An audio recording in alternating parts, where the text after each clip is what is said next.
Our next honoree is a national education innovator and a leader. Dr. Malbert Smith is the CEO of Metametrics. He has had impact felt in classrooms around the country, and definitely someone who has been passionate about NSLA for a very long time, a board member for 15 years. We want you to learn a little bit more.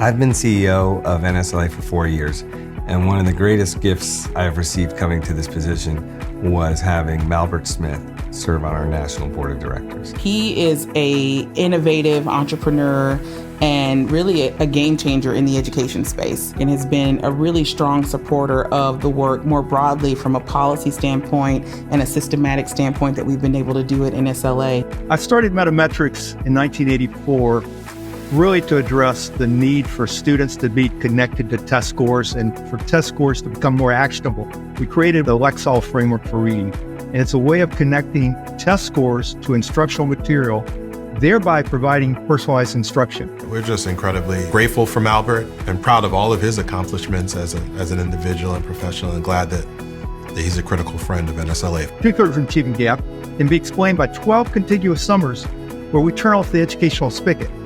So I joined NSLA almost 15 years ago because it was the one organization, their mission was totally aligned on addressing this phenomena of summer slide, summer loss, or summer fade. It's an honor that he says, with everything he knows, he's going to put his time and his resources and his energy into the NSLA board and into the field of summer learning. He has brought to us a lot of insight about learning and summer learning. He's a terrific partner and a terrific board member. I am very humbled that I was selected to be one of the honorees. To present the award, please welcome Carissa Moffett-Miller, who's the CEO of the Council of Chief State School Officers, and NSLA Vice Chair and a friend of mine from a time gone by, Reggie Love. Well, one, I just got to say, what a special evening this has been. I've been to a lot of events, and this event is done really, really well.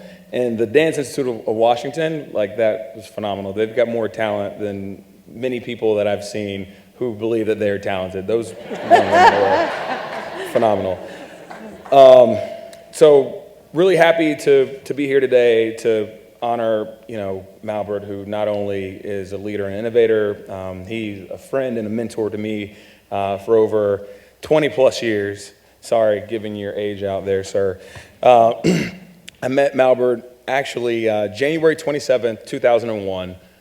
This was a very meaningful day for me because I played basketball at Duke, but a teammate of mine, Malbert Smith, a teammate of mine, BJ Hill, actually had called me to say, hey, look, I know Duke's playing Maryland at Maryland, and I think it'd be great if you could maybe find a couple of tickets for Malbert and his son to come to this game. And I guess Malbert was in town in D.C. for another event.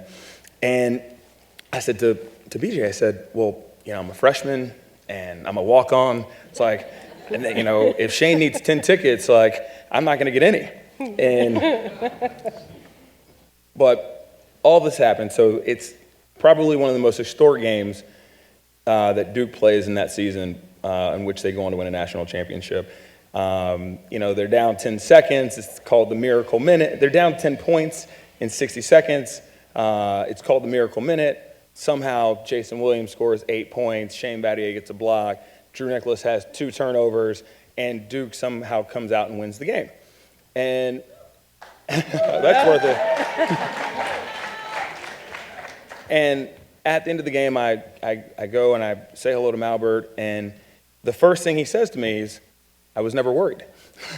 I was like, were you at that game? Everyone was worried. But that is the kind of person that Malbert has been throughout his entire career. I think there are a lot of challenges that we face as a country. There are a lot of challenges that the industry of education has faced. But he has always approached it with endless amounts of hope. He's never come across a challenge that he didn't believe was solvable. I remember in 2004 or 2003, I was interning at Metametrics, And I don't even know what the revenue model was behind it. And he was like, I'm going to launch Find a Book. And I said, that's really interesting. And he explained to me all of the intricacies as to why Find a Book is such a needed product. And his whole vision was, look, I'm going to invest my time and my energy to make sure that every student, every kid has all the resources that I can give them in order to have a chance to succeed and to beat down the equity gap that lives within our educational systems.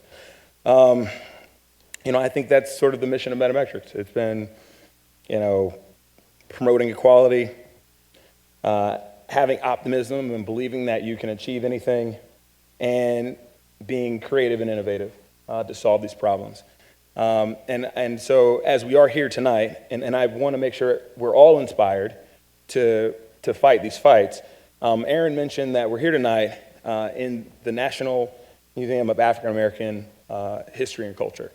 And in 1929, Herbert Hoover put together a task force to actually decide that they were going to put a museum to honor blacks in the history of the U.S., 1929.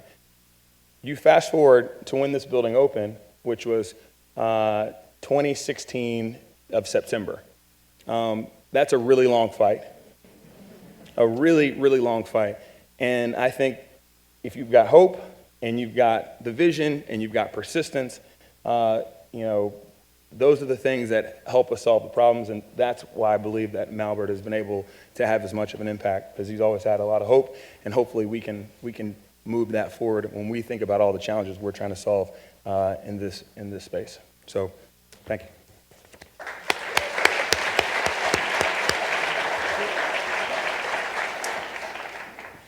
I am so honored to be here tonight and want to thank you for that opportunity. Let me start out by saying I knew Malbert Smith before I knew Malbert Smith.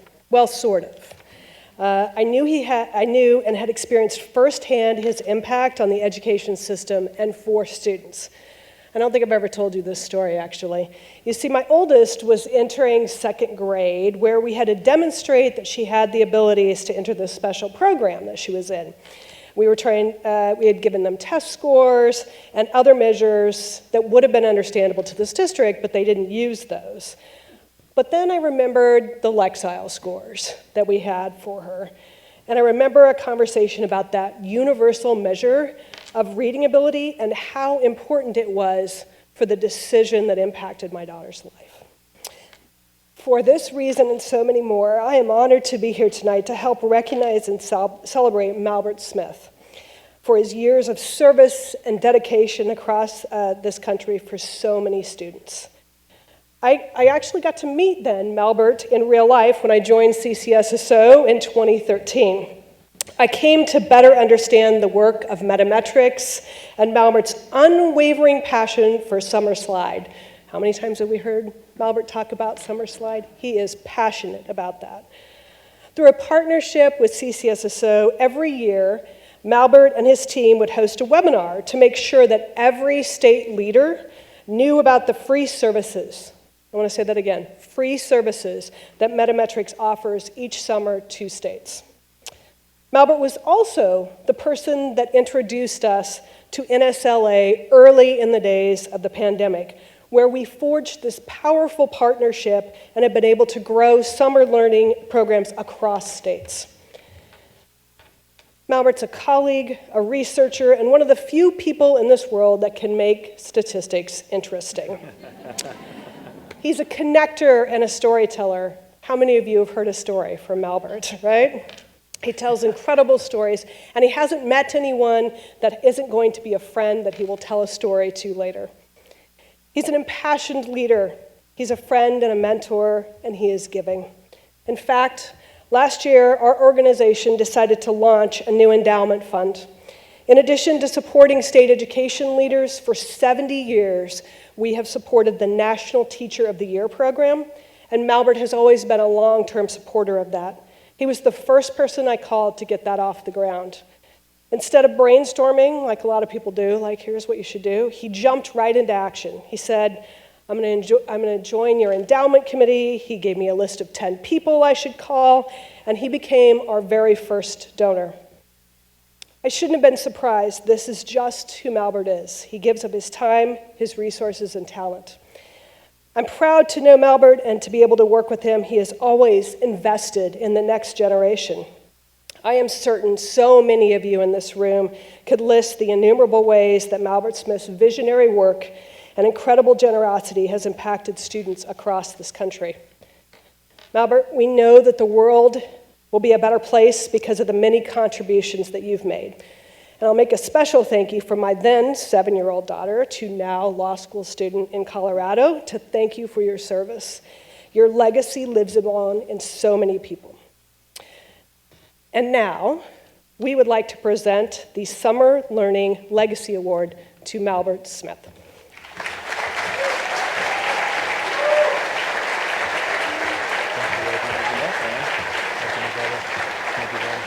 Thank you, Carissa. Thank you, dear. Thank you so much. Yeah, thank you. Good evening. It's great to be here. I'm honored and humbled at the same time. I want to thank the team at NSLA, Aaron, Christy, Broderick. I don't know how you do it. It's like feeding the 5,000 with 2 loaves and 5 fish. You're incredible. And I want to thank our board. We have a great board. Jim Quinn is our chairman. Reggie's our vice chair. And I do want to do a special call out to Matthew Boulay, who started this 30 years ago. You met him earlier tonight. He must have been a really advanced, precocious student because he doesn't look his age. I think he started Hopkins at age 10 because he still looks young to me. Also, I want someone I think you may have mentioned, Matthew. Perhaps the most seminal research that's been done in this area was done by Carl Alexander, a great scholar at Hopkins, been a member of our board and our leadership team before and part of our research panel. So just a terrific time to call him out, because without him, we've stood on the shoulders of a lot of people to get where we are, as Matthew said. Now, Carissa was right. Not only did I donate to the National Teacher of the Year, I also listed 10 names. Some of you are here. So I will be hitting you up as soon as we get through because I know the kind of wealth you have, and I think you're good friends, and I hope you'll be friends after this. And I'm not going to call any of you out in public, but I expect a contribution to this group. I'm not going to give a speech here, but I do want to say a couple of things that I want to thank my family. My board is here from my company. A lot of my Metametrics staff is here. My extended family is here. And I have a big extended family, big tent, and they're all very important to me. This has been a family engagement. My son, who's 32, who's somewhere around here, when he was 5 years old, he was in preschool. And we get a call from the preschool teacher. And they talked to my wife and said, Mrs. Smith, we really need to talk to you. Your son, Mally, is going around to all his age peer group and his classmates and asking them if they suffer from summer loss, summer slide, or summer fade. She said many of the parents think that it's a medical diagnosis. And so our family has been very involved, and he would talk about growth trajectories, and so I was very pleased with them. But if we're going to be serious about this moment in time when the COVID pandemic has exposed a lot of the fissures in our society, and we're not going to solve the equity issue nor the excellence, if we don't get serious about what happens outside of school. We have great schools, great teachers, but out of school is much greater in time than we have in school. And we have to really address that issue. It's a pernicious problem, but it is a solvable problem. And it's a problem we as a country, if we decide we want to solve it, we can solve that problem. And I do want to call out today, we are very fortunate to have the 22 National Teacher of the Year. Kurt Russell is here. Kurt, could you stand up? I can't see up here, so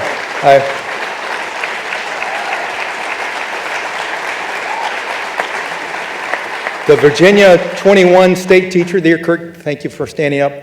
The Virginia State Teacher of the Year for 21, Dominique, what's her name? You're here. Stand up. And the DC Teacher of the Year is here as well. And because if you subscribe to the notion that I subscribe to, children are our biggest asset. And if children are our biggest asset, then the folks who teach them, provide camps, provide after-school care, they're our most important professionals. And we should treat them that way. We should honor them. I'm in South Korea some, and there's an adage and an aphorism that I love in South Korea, the reverence and awe that they hold for teachers. And the adage goes something like this: don't even step on the shadow of a teacher. So thank you for what you do. Thank all of you for what you're doing. Let's fight the good fight and win the battle. Thank you.